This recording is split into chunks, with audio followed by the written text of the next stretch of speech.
Coba kau fikir dulu, kata Imam Al-Ghazali, saat kau bermaksiat, pasti kau bermaksiat menggunakan anggota tubuhmu, pasti.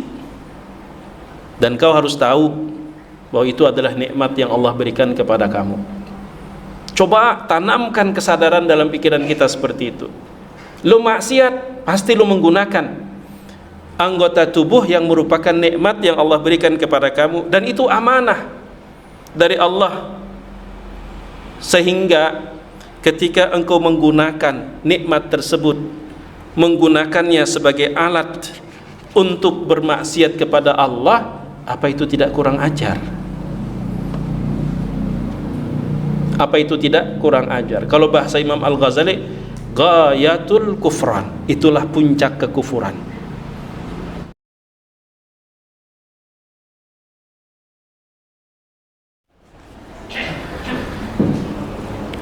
Assalamualaikum warahmatullahi wabarakatuh. Bismillahirrahmanirrahim. Alhamdulillah wa bihi nasta'in. Wassalatu wassalamu ala Rasulillah sayyidil mursalin wa ala alihi wa ashabihi ajmain, amma ba'd. Yang Allah muliakan kaum muslimin dan muslimat, mata'anallah wa iyyakum bisihhati wal afiyah. Alhamdulillah Rabbil Alamin. Puja dan puji syukur kita kepada Allah. Salawat dan salam semoga selalu Allah limpahkan untuk Nabi kita Muhammad sallallahu alaihi wasallam beserta keluarga, sahabat dan pengikut beliau sepanjang zaman. Jamaah rahimakumullah, memang susah pakai masker ya kalau kita bicara. Karena itu mohon izin ulun lepas maskernya. Ulun teringat kemarin waktu ada menerima bantuan dari IWABA, Ikatan Wanita Bank. Acara itu bertepatan dengan demo karyawan salah satu perusahaan di sekitar Bank BI. Jadi diminta kata sambutan juga pakai masker. Susahnya luar biasa, ruangan ber-AC, jadi menyebabkan kacamata buram. Jadi ujar ulun, Bu, ternyata susah ya ngomong kalau pakai masker bagi yang berkacamata, karena menyebabkan kacamata buram, jadi susah melihat. Oleh karena itu mohon izin, karena kita juga terikat dengan protokol kesehatan, ulun melepas kacamata. Jadi bukan melepas masker, melepas kacamata ya. Tapi tidak apa, karena pada saat itu memang nggak pakai tag ya. Nah sementara saat ini karena di depan ulun karya atau salah satu karya Imam Al-Ghazali yang ingin ulun bacakan, mau tidak mau yang ulun lepas adalah masker. Teringat dengan sebuah guyonan ya. Setelah aku membaca buku, katanya, aku tahu ternyata merokok itu membahayakan. Maka sejak saat itulah aku berhenti membaca. Bukan berhenti merokoknya, berhenti membacanya.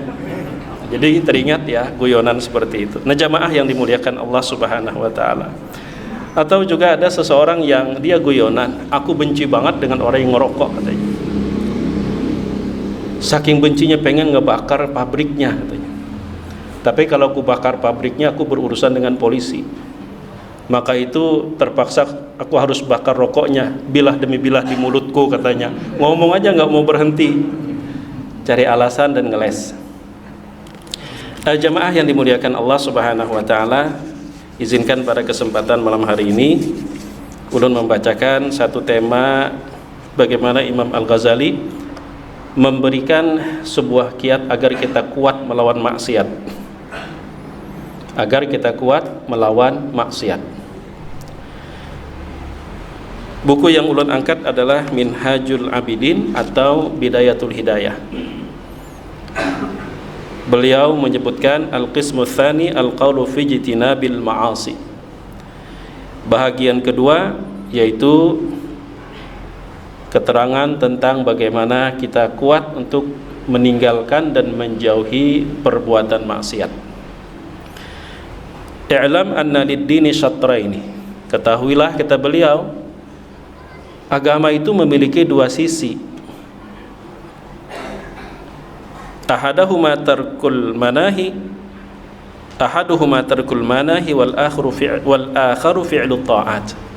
Yang pertama, sisi yang pertama adalah meninggalkan apa yang dilarang, dan yang kedua mengerjakan apa yang diperintahkan. Dari dua bagian tersebut, yang paling berat itu bukan mengerjakan perintah, tapi yang paling berat itu adalah meninggalkan larangan. Wahwal ashad. Alasannya apa? Fa inna ta'ati yaqdiru 'alaiha kullu ahadin. Karena soal ketaatan itu situasi, keadaan, kondisi mendukung. Semua orang pasti bisa melaksanakannya. Wa tarka syahwati la yaqdiru 'alaihi illa as-siddiqun. Sedangkan meninggalkan, melawan syahwat hanya orang-orang sejati yang mampu, hanya orang-orang yang tulus yang mampu untuk melakukannya. Kalau kita hanya sekedar melaksanakan perintah tapi larangan tetap kita juga kerjakan, berarti sebagai seorang muslim kita belum utuh. Atau sebaliknya, larangannya kita tinggalkan tapi perintahnya masih belum kita kerjakan, pun juga kita belum menjadi seorang muslim yang utuh. Allah berfirman, A'udzu billahi minasyaitonir rajim. Ya ayyuhalladzina amanu dkhulu fis-silmi kaffah. Orang-orang yang beriman, kata Allah, masuk ke dalam Islam itu utuh. Jangan setengah.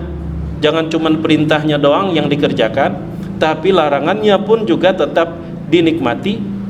Tapi sebaliknya juga jangan cuman larangannya saja yang ditinggalkan, sementara perintahnya pun juga ikut-ikut ditinggalkan.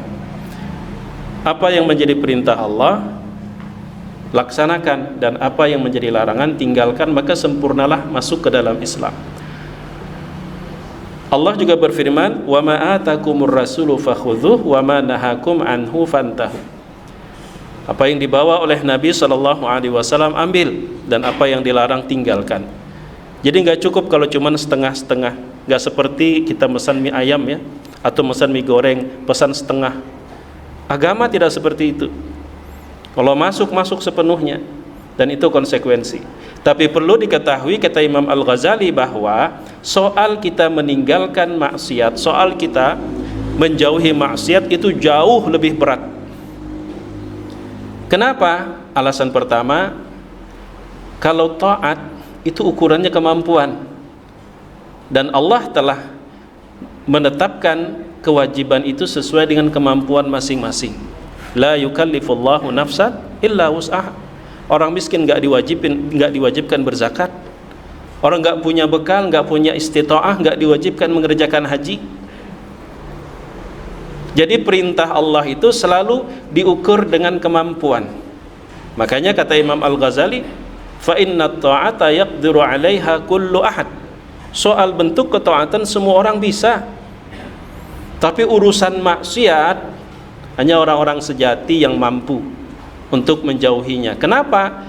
Karena maksiat itu pemicunya, pendorongnya adalah syahwat, dan syahwat nggak pernah kenal dengan kemampuan. Aki-aki aja kalau lihat cewek cantik pasti juga tetap nafsu, padahal berjalannya menggatar pakai tungkat. Tapi kalau lihat cewek yang cantik juga masih ada nafsunya, padahal di bawah buka hakin sidin kada kawa. Itu artinya syahwat nggak pernah kenal kemampuan.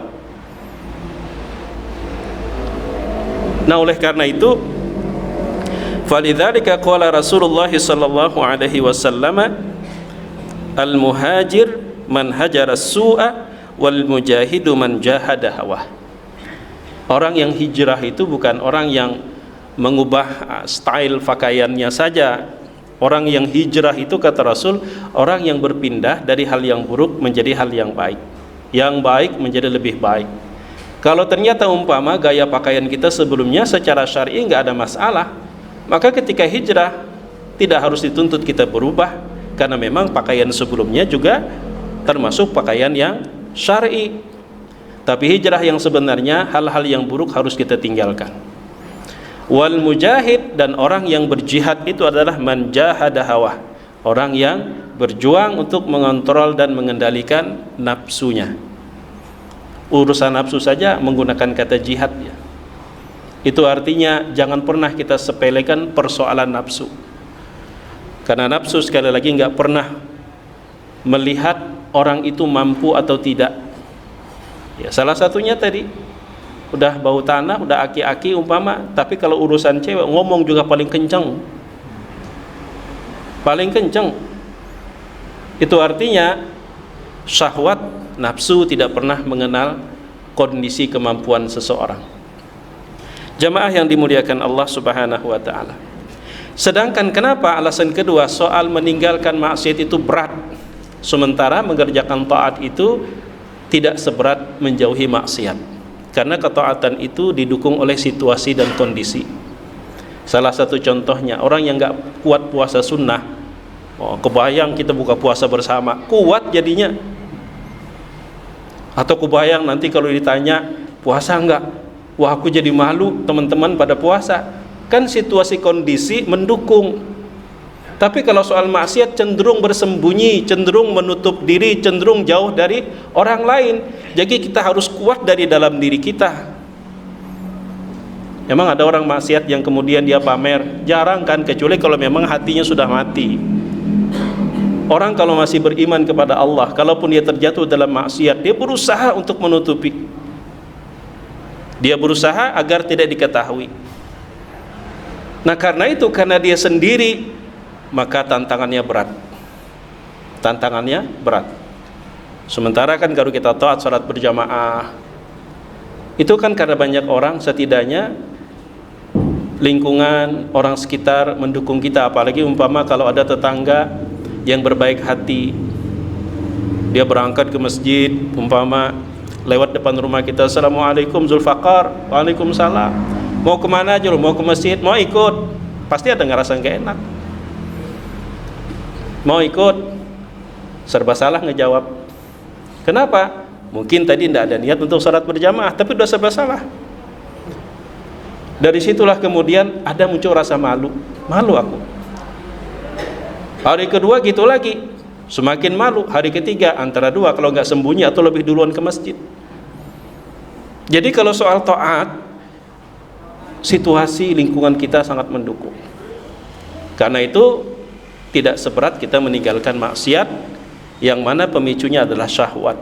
Dan orang kalau bermaksiat cenderung bersembunyi selama rasa malunya masih ada. Makanya kalau imannya masih ada, walaupun dia jatuh dalam maksiat, pasti dia bersembunyi, pasti dia menjauh dari orang. Karena itu Rasul mengatakan al-haya'u minal iman.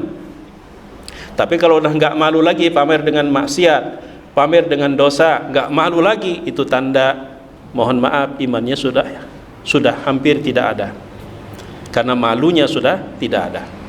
Nah jamaah yang dimuliakan Allah Subhanahu wa ta'ala, maka dari itu ketika kita melawan syahwat yang cenderung mendorong seseorang untuk berbuat maksiat, itu berat dan harus kita mampu membangun, memotivasi dari dalam diri kita.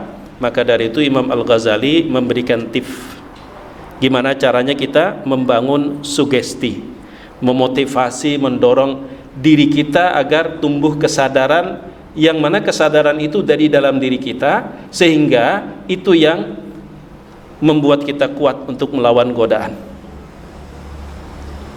Karena persoalan syahwat ini luar biasa. Nabi Yusuf alaihissalam saja, sekiranya Allah tidak memberikan pertolongan, walaqad hammat bihi wa hamma biha laula an ra'a burhana rabbih, sekiranya tidak diperlihatkan Allah teguran dan nasihat dari Allah, sekiranya, maka Nabi Yusuf sebagai seorang laki-laki pun akan menginginkan Zulaikha.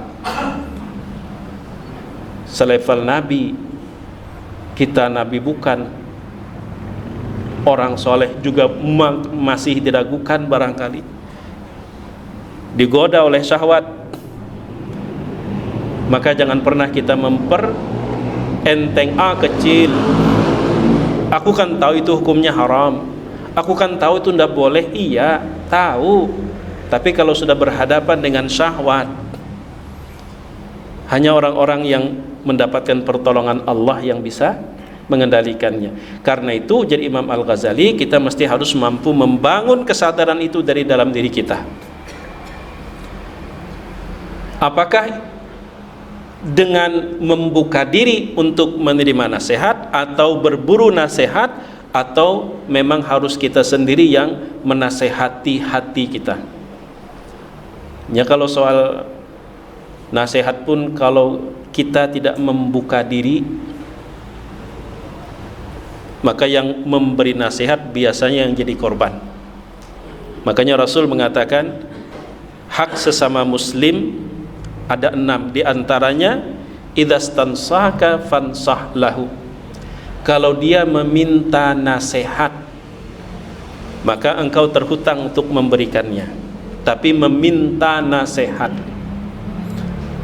itu menunjukkan yang bersangkutan udah membuka diri. Karena kalau belum membuka diri, nasihat itu mau datang dari langit sekalipun pasti akan mental. Suami istri berantem, sama-sama merasa benar padahal salah. Kalau udah merasa benar padahal salah, berarti tidak ada inisiatif untuk menerima perkataan lawan bicara. Kalau sudah berusaha untuk mempertahankan sikap, berarti kan menutup diri untuk menerima nasihat. Yang terjadi adalah bakarasan nang memberi nasihat nang disarikinya. Karena yang menerima nasihat belum membuka diri. Idzastansahaka fansah lahu. Maka tugas kita dua dalam hal bagaimana kita bisa mendorong, memotivasi diri kita agar kita bisa terhindar dari maksiat. Yang pertama, kalau kita tak mampu untuk memotivasi sendiri, maka buka diri kita untuk menerima nasihat. Buka diri kita untuk menerima nasihat. Syekh Ramadan Al-Buti dalam salah satu khutbahnya, beliau sambil menangis. Apa kata beliau? Aku berdiri di sini mungkin di mata kalian aku tak punya salah, dan aku punya amanah harus menyampaikan nasihat, padahal aku sendiri sangat membutuhkan nasihat itu. Nangis beliau. Wahai umat Rasul sallallahu alaihi wasallam, jangan kau pandang aku orang yang tak berdosa. Kalau aku memberi nasihat kepada kalian karena aku sayang, karena Rasulullah sayang kepada kalian, walaupun sesungguhnya akulah yang paling berhajat dengan nasihat. Sambil menangis beliau.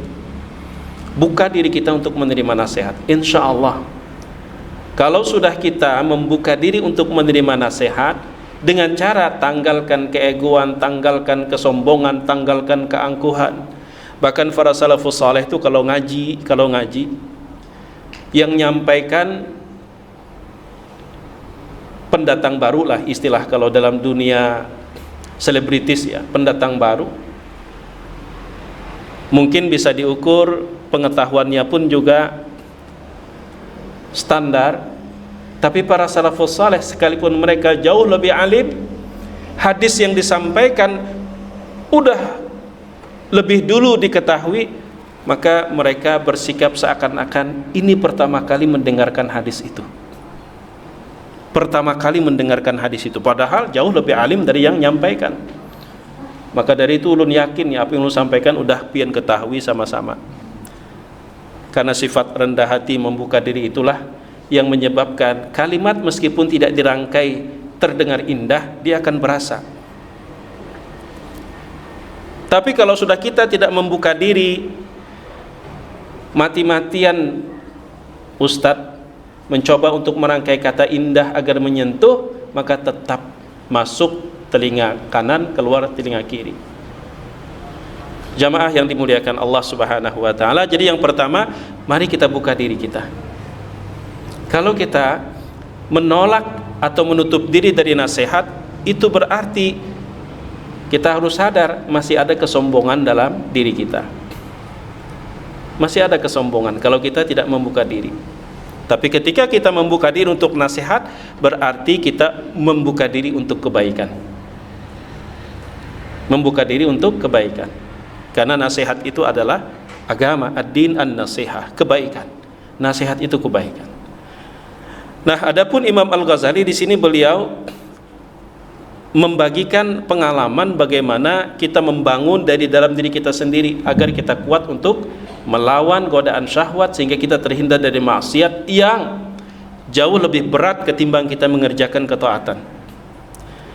Wa'lam annaka, yang pertama dulu kata beliau begini, ketahuilah annaka innama ta'sillaha bijawarihika. Coba kau fikir dulu, kata Imam Al-Ghazali, saat kau bermaksiat, pasti kau bermaksiat menggunakan anggota tubuhmu, pasti. Dan kau harus tahu bahwa itu adalah nikmat yang Allah berikan kepada kamu. Coba tanamkan kesadaran dalam pikiran kita seperti itu. Lu maksiat, pasti lu menggunakan anggota tubuh yang merupakan nikmat yang Allah berikan kepada kamu, dan itu amanah dari Allah. Sehingga ketika engkau menggunakan nikmat tersebut, menggunakannya sebagai alat untuk bermaksiat kepada Allah, apa itu tidak kurang ajar? Apa itu tidak kurang ajar? Kalau bahasa Imam Al-Ghazali, ghayatul kufran, itulah puncak kekufuran. Wa khiyanatuka fi amanatin istauda'akaha Allah, dan itu merupakan pengkhianatanmu kepada Allah. Tanamkan itu dulu. Makanya Ibrahim bin Adham ditanya oleh seorang pemuda, apa kata seorang pemuda, Tuan, apa ada syarat yang jika saya penuhi syarat tersebut saya bebas bermaksiat? Ada enggak, Tuan? Apa kata Ibrahim bin Adham? Ada, wahai pemuda. Lu mau dengar? Lalu kata Ibrahim bin Adham, pertama, kamu boleh bermaksiat sepuas hati, dengan syarat jangan pernah menggunakan nikmat yang datang dari Allah. Kalau kau bisa, silahkan kau bermaksiat sepuas hati, tapi syaratnya jangan pernah menggunakan nikmat yang datang dari Allah. Itu yang pertama. Si pemuda terdiam. Yang kedua, silahkan kau bermaksiat, tapi jangan berpijak di bumi Allah maupun bernaung di langit Allah. Cari tempat yang bukan milik Allah. Selama kau masih berada di tempat yang merupakan milik Allah, maka itu adalah kekufuranmu yang sangat besar kepada Allah jika kau bermaksiat. Dan yang ketiga, silahkan kau bermaksiat, tapi cari tempat sekira Allah tidak mengetahui bahwa kau melakukannya. Itu artinya tidak ada alasan kita bermaksiat. Karena itu kita perlu membangun sugesti kemampuan kita untuk mendorong kita agar kuat. Maka yang pertama, ujar Imam Al-Ghazali, setiap kali kamu nyaris terjatuh dalam perbuatan maksiat, kamu mesti harus selalu ingat bahwa kemaksiatanmu itu pasti menggunakan anggota tubuh, dan anggota tubuh itu nikmat yang Allah berikan dan amanah yang Allah titipkan. Kalau kau masih tetap melakukannya, maka kau harus sadar bahwa saat itu engkau telah berkhianat kepada Allah, dan itulah puncak kekufuranmu terhadap Allah. Sekiranya Allah kasih umpama satu nikmat, lalu nikmat itu hanya sekedar disalahgunakan, itu sudah salah. Tapi ketika nikmat itu digunakan untuk serang balik kepada pemberi, maka itulah suatu kekufuran yang memuncak.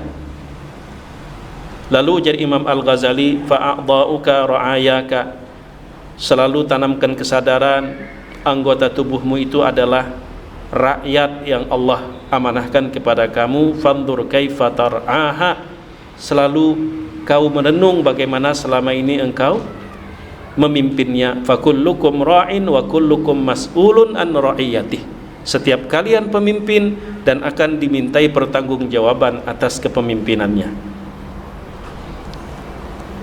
Itu kalau kita mampu untuk sebatas itu melawan godaan.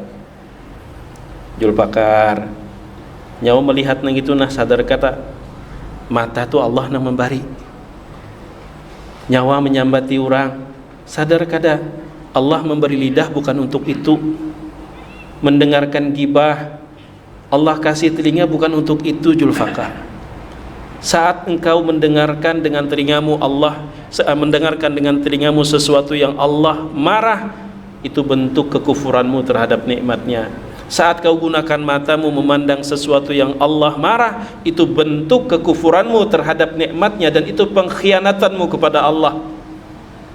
Pengadilan Allah menunggu Julfakar.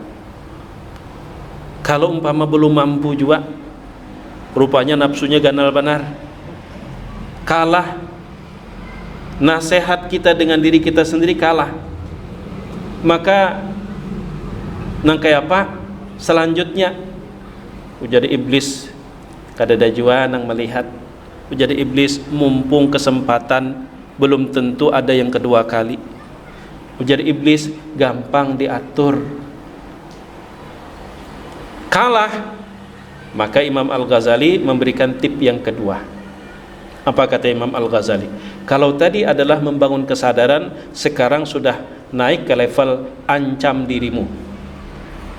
Kalau tadi kan nasihati dirimu, kalau itu belum mampu, maka tingkatkan kepada level ancam dirimu.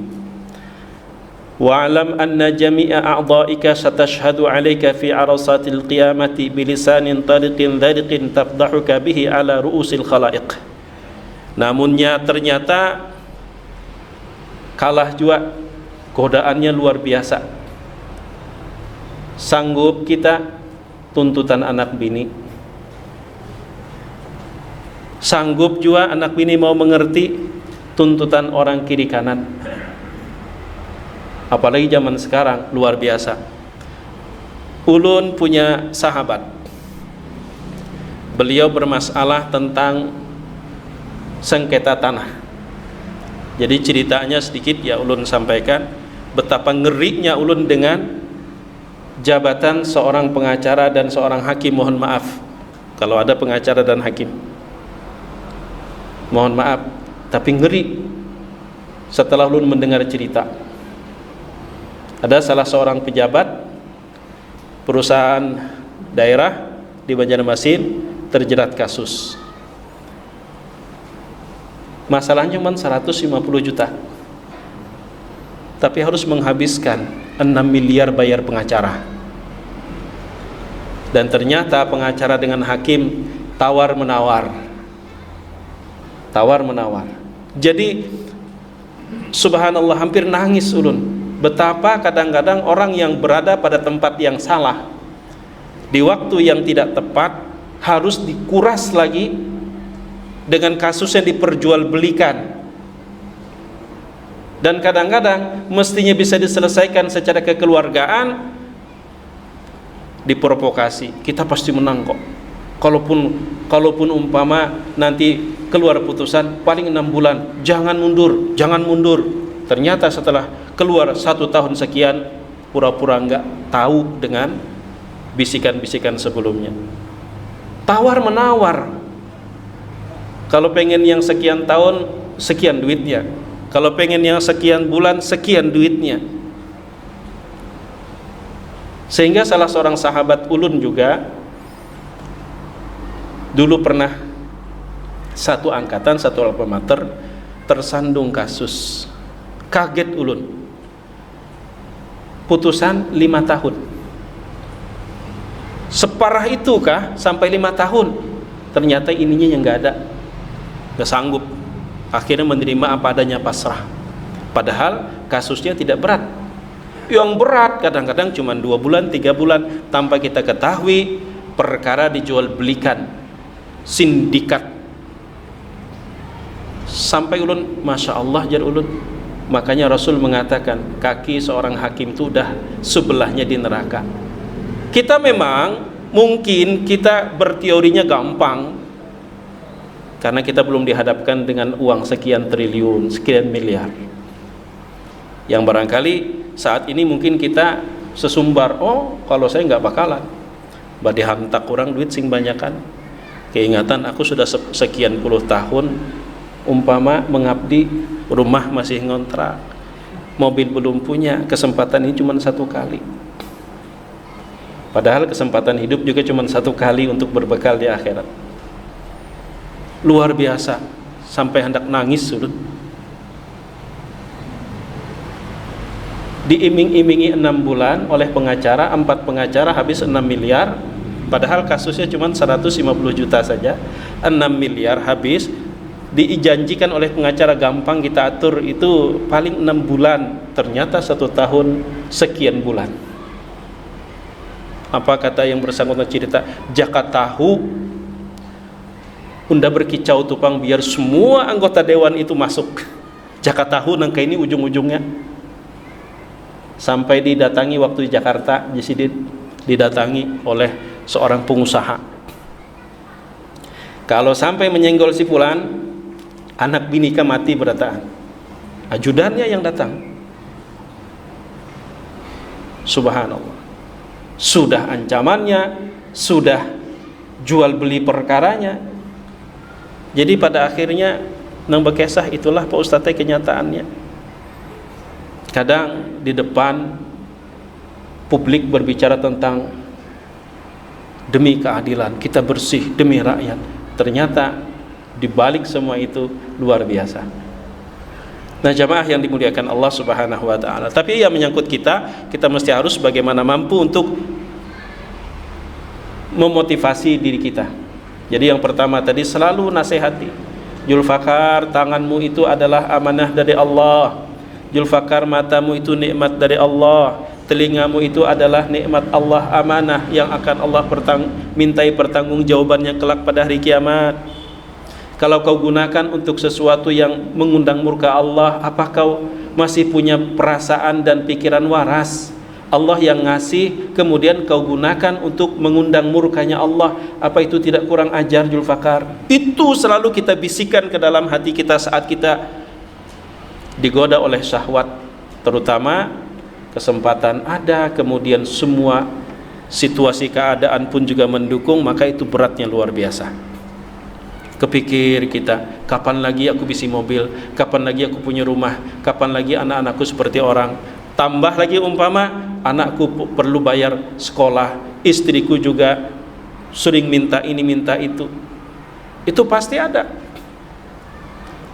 Nah, jamaah yang dimuliakan Allah Subhanahu wa taala, kalau toh ternyata itu belum mampu untuk kemudian mencegah kita agar tidak terjatuh dalam perbuatan maksiat, maka kita harus tingkatkan ke level ancaman. Jadi bukan PPKM saja yang level 1, level 2, level 3 ya.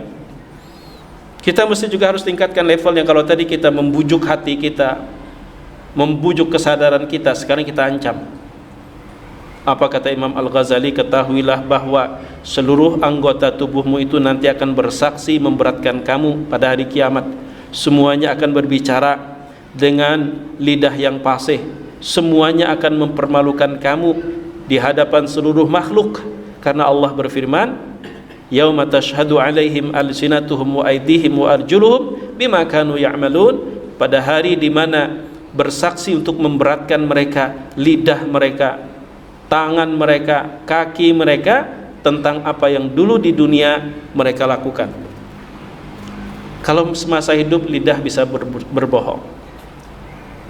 Makanya Rasulullah Shallallahu Alaihi Wasallam pun ketika beliau menyelesaikan sengketa tanah juga, ujar Nabi Shallallahu Alaihi Wasallam, aku hanya memutuskan sebatas yang aku simak dan aku dengar.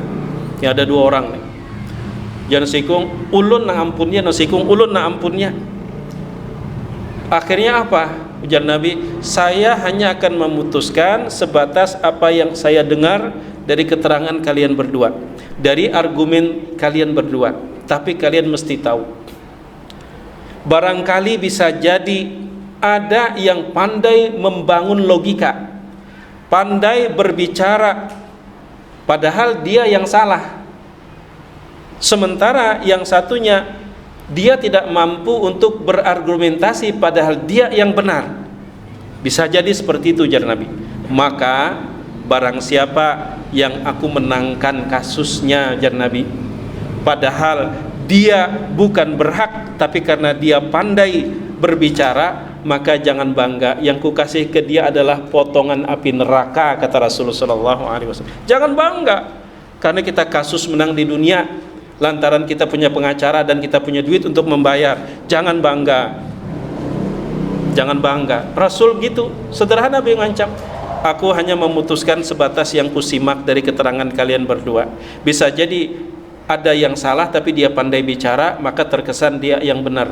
Ada yang benar tapi tak mampu dia berbicara, maka terkesan dialah yang pihak menzalimi. Oleh karena itu kalian berdua mesti camkan baik-baik, siapapun yang kumenangkan kasusnya lalu kuserahkan tanah ini kepada dia, jangan bangga kalau ternyata dia bukan pemiliknya hanya karena dia pandai bicara. Jangan bangga, jangan merasa puas karena ini kuserahkan neraka kepada dia.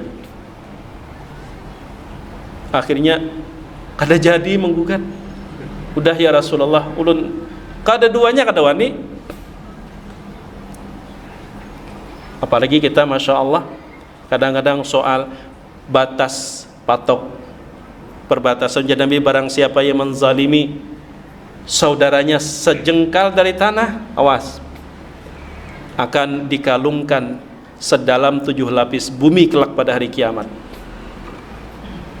7 lapis bumi itu sejengkal, sekilan. Gimana kalau semeter?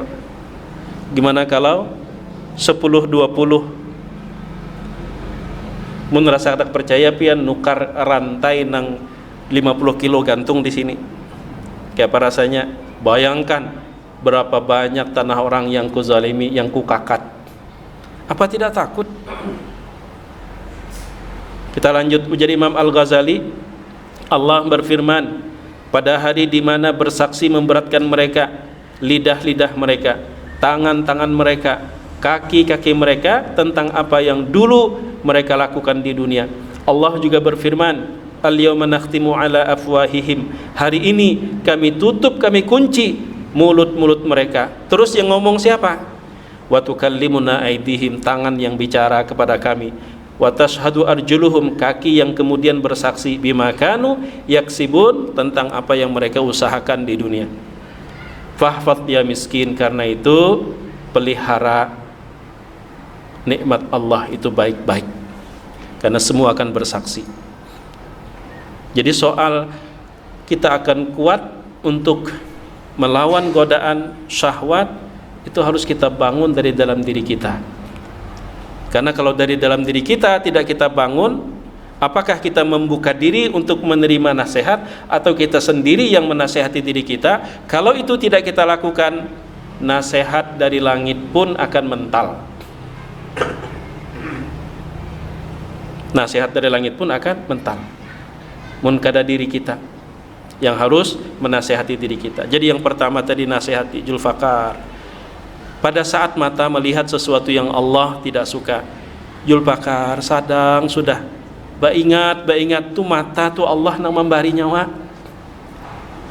Kada takutankah nyawa bahwa menggunakan mata pemberian Allah untuk sesuatu yang Allah murkai itu adalah puncak dari kekufuranmu terhadap Allah, itu adalah puncak pengkhianatanmu kepada Allah. Hidup cuma satu kali, nikmat pun juga tidak seberapa, dosanya kau rasakan, kau tanggung sepanjang masa. Mbah kita umpama melihat setengah jam limbah itu habis, saya sudah dosanya maka tersisa. Mbah kita meraba dengan tangan kita sesuatu yang haram, seberapa menit sih? Tapi dosanya akan kita tanggung. Adakah kenikmatan maksiat yang pernah kita lakukan abadi? Tidak ada. Di masa lalu kita sering mungkin terjatuh dalam kemaksiatan, mungkin saat itu kita merasa nikmat, tapi kenikmatannya apakah sampai terasa hari ini? Tidak. Dosanya yang kita tanggung sampai hari ini. Sebagaimana ketaatan, lelahnya luar biasa. Tapi apakah lelahnya itu masih kita rasakan sekarang? Tidak. Tapi hasilnya akan terus kita nikmati. Nah, jadi kita masih harus mampu untuk menasehati diri kita. Persoalan maksiat jangan pernah kita sepelekan, karena maksiat dorongannya adalah nafsu, dan nafsu tak pernah memandang kemampuan. Jangankan orang nang punya kemampuan, nang kada punya kemampuan aja bisa tergoda. Maka jangan disepelekan. Karena itu sangat masuk akal kalau ternyata menghindar, menjauhi kemaksiatan yang dilarang oleh Allah jauh lebih berat. Jauh lebih berat. Karena tadi alasannya pertama, ketaatan perintah itu diukur dengan kemampuan. Bila sudah di luar kemampuan, kada diwajibkan lagi. Makanya setiap orang mampu. Tapi kalau soal larangan itu nafsu, nafsu itu akan menghinggapi siapapun yang kada mampu. Subhanallah, kalau pian berhaji pernah, mudah-mudahan yang belum akan diizinkan Allah untuk berhaji. Itu kalau sudah musim wukuf di Arafah, melihat kan nang kutung-kutung di jalan minta sedekah, nang ni kada begini. Itu diantaranya karena akibat potong tangan, tapi tidak pernah berhenti kadang-kadang karena nafsu. Karena nafsu. Dipotong tangan sebelah, masih aja lagi, potong lagi, masih aja lagi, hakut baku yakat, bahasa kitanya berjalan tetap. Karena itulah nafsu. Nah, jadi yang pertama, kenapa tadi nafsu, kenapa meninggalkan larangan itu berat? Karena nafsu itu tidak pernah pandang umur, tidak pernah pandang kemampuan. Orang yang tak mampu pun juga tetap masih kadang-kadang didorong oleh nafsu. Sedangkan ketaatan itu diukur dengan kemampuan. Di sisi lain, ketaatan itu didukung oleh lingkungan dan kawan. Lingkungan dan kawan, salat berjamaah, kemudian juga qiyamul lail, apalagi umpama kita aktif di jamaah keliling, rasanya malu kita kalau kada hadir lawan kekawanan. Walaupun persoalan keikhlasan itu adalah privasi masing-masing, kita tak bisa menilai keikhlasan siapapun, kita hanya bisa mengukur keikhlasan kita, dan itu rahasia kita dengan Allah Subhanahu wa taala. Tapi soal maksiat, selama masih ada iman, kalau terjatuh dalam kemaksiatan pasti cenderung menutup, cenderung bersembunyi, tidak mungkin dia memamerkan, kecuali kalau sudah rasa malunya hilang, dan itu tanda imannya sudah tidak ada. Al-haya'u minal iman. Jadi oleh karena itu, cara kita memotivasi pertama bujuk dulu, kalau ternyata itu belum mampu maka ancam. Jadi bujuk, bil bakar, matamu itu nikmat dari Allah, tanganmu itu nikmat dari Allah, kemudian juga kakimu amanah dari Allah, bahkan apa yang ada di tubuhmu semuanya adalah pemberian Allah. Kalau kau gunakan untuk bermaksiat kepada Allah, berarti itulah puncak kekufuranmu terhadap Allah, itulah pengkhianatanmu kepada Allah. Itu dulu dinasehati. Ternyata kada mampu, Julpakar, jangan kau kira itu tidak ada yang tahu. Semua yang kau gunakan, tangan, mata, semua yang kau gunakan bermaksiat nanti akan bersaksi memberatkan kamu atas apa yang kamu lakukan. Jangan kau merasa selamat ketika tidak ada yang melihat, bahkan CCTV dimatikan umpama di kilometer 50 misal. Tapi Allah telah menitipkan mata-matanya, tangan akan bicara, mulut akan bicara, mata, telinga, kaki, tangan, semua akan bicara, akan bersaksi di hadapan Allah. Dan saat itu mulut kebohongan sudah tidak mungkin lagi berkata, karena udah Allah kunci. Al-yawma nakhtimu ala afwahihim wa tukallimuna aydihim wa tashhadu ajruhum bima kanu yaksibun. Jadi barangkali ini yang dapat ulun sampaikan. Mohon izin ulun simpulkan. Pertama, bahwa belum sempurna menjadi seorang muslim kalau hanya perintah yang kita kerjakan, tapi larangan pun masih kita lakukan. Sebaliknya juga belum sempurna sebagai seorang muslim kalau larangan kita tinggalkan, tapi ternyata perintah masih banyak belum kita kerjakan. Maka apa yang menjadi perintah Allah kerjakanlah dengan sebaik mungkin, dan apa yang menjadi larangannya maka jauhilah sejauh mungkin. Dari dua hal tersebut, meninggalkan larangan jauh lebih berat ketimbang mengerjakan perintah. Karena pertama, kalau perintah itu ukurannya adalah kemampuan, sedangkan larangan itu selalu identik dengan nafsu yang tidak pernah kenal batas umur maupun kemampuan. Yang kedua, ketaatan itu, perintah itu selalu didukung oleh lingkungan, teman-teman, sementara maksiat itu kalau tidak yang bersangkutan mampu mendorong, memotivasi diri sendiri, dia akan rapuh di hadapan maksiat, karena orang yang bermaksiat itu cenderung bersembunyi, cenderung berusaha menutupi. Karena bagi orang beriman, ketika dia terjatuh dalam kemaksiatan, rasa malunya itulah yang membuat dia untuk menutupi. Tapi kalau ada orang yang bermaksiat kemudian dia tidak pernah merasa malu, bahkan dia pamerkan, itu tandanya imannya sudah hilang. Karena Rasul mengatakan al-haya'u minal iman. Nah, cara kita untuk memotivasi diri kita agar kita kuat melawan godaan syahwat, pertama, beri nasihat bahwa apapun yang ada di tubuh kita, anggota tubuh merupakan nikmat dan amanah dari Allah. Ketika kita gunakan untuk bermaksiat, berarti itulah puncak kekufuran, itulah puncak pengkhianatan kepada Allah. Kalau ternyata masih rapuh, kita belum mampu, maka tingkatkan ke level ancaman, bahwa apa yang kita gunakan bermaksiat, baik tangan, mata, telinga, semua akan bersaksi nanti di hadapan Allah Subhanahu wa taala. فَمَنْ يَعْمَلْ مِثْقَالَ ذَرَّةٍ خَيْرًا يَرَهُ وَمَنْ يَعْمَلْ مِثْقَالَ ذَرَّةٍ شَرًّا يَرَهُ. Tidak ada kebaikan sekecil apapun yang tidak membawa hasil baik, dan tidak ada keburukan, kejahatan sekecil apapun yang tidak diadili di hadapan Allah Subhanahu wa taala. Ini yang dapat ulun sampaikan. Umpama ada salah hilapnya, mohon maaf. Terima kasih atas waktu dan kesempatannya. Jazakumullahu khaira. Subhanakallahumma wa bihamdika asyhadu an la ilaha illa anta astaghfiruka wa atubu ilaik. Wassalamualaikum warahmatullahi wabarakatuh.